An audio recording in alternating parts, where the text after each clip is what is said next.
Marquise de la Tour du Pin, mémoire 1811. Sa Majesté attend Madame de la Tour du Pin demain à 10 heures du matin. Cette heureuse nouvelle ne troubla pas mon sommeil.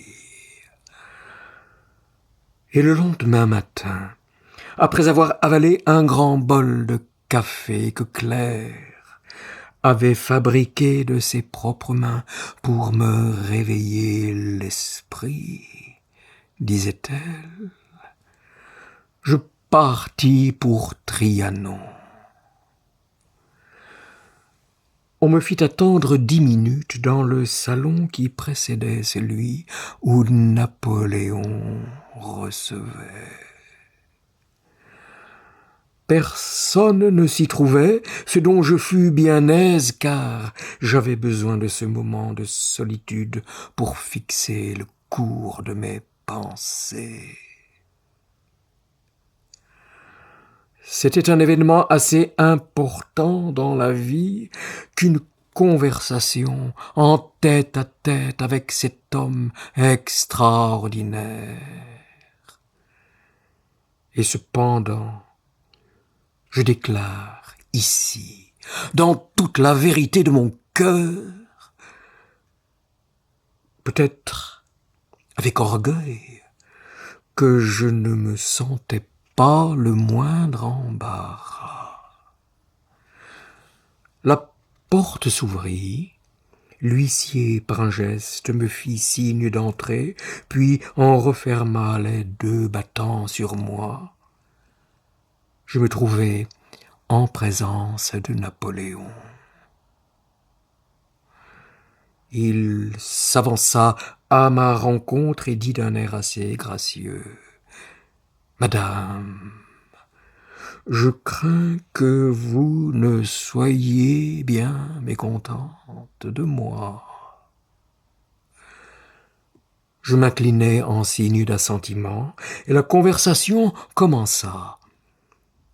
Je ne saurais, au bout de tant d'années, ayant perdu la relation que j'avais écrite de cette longue audience, qui dura 59 minutes, à la pendule, me souvenir de tous les détails de l'entretien. L'empereur chercha, en résumé, à me prouver qu'il avait dû agir comme il l'avait fait. Alors je lui peignis en peu de mots l'état de la société de Bruxelles. La considération que mon mari y avait acquise à l'encontre de tous les préfets précédents, la visite de Réal, la sottise du général Chambarlac et de sa femme, religieuse défroquée, etc. Tout cela fut débité rapidement, et comme j'étais encouragé par des airs d'approbation, je finis par annoncer à l'empereur que ma fille allait épouser un des plus grands seigneurs de Bruxelles. Sur ce, il m'interrompit, posa sa belle main sur mon bras et me dit : « J'espère que cela ne fera pas manquer le mariage et dans ce cas, vous ne devriez pas le regretter. » Puis, tout en parcourant de long en large ce grand salon où je le suivais, marchant à ses côtés, il prononça ces paroles. C'est la seule fois peut-être qu'il les ait proférées de sa vie, et le privilège m'était réservé de les entendre. J'ai eu Mais comment faire? Je répliquai. Votre Majesté peut le réparer. Alors, il passa sa main sur son front et dit « Ah, il y a un travail sur les préfectures. Le ministre de l'Intérieur vient ce soir. » Il nomma ensuite 4 ou 5 noms de départements et il ajouta « Il y a Amiens. Cela vous conviendrait-il » Je répondis sans hésiter « Parfaitement, sire. » Dans ce cas, c'est fait, dit-il. Vous pouvez aller la prendre à Montalivet.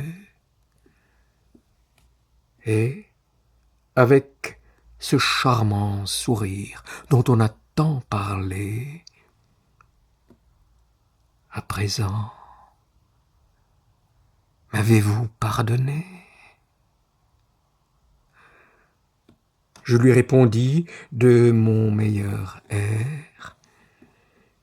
J'ai besoin aussi que votre Majesté me pardonne de lui avoir parlé si librement. Oh, vous avez très bien fait. Je lui fis la révérence et il s'approcha de la porte pour me l'ouvrir lui-même. Je retrouvai, en sortant, Adrien de Main et Juste de Noailles, qui me demandèrent si j'avais arrangé mes affaires. Je leur répondis seulement que l'empereur avait été très aimable pour moi. Sans perdre de temps, et prenant Madame de Duras, qui ne pouvait maîtriser son impatience et qui était venue m'attendre dans l'allée de Trianon, nous retournâmes à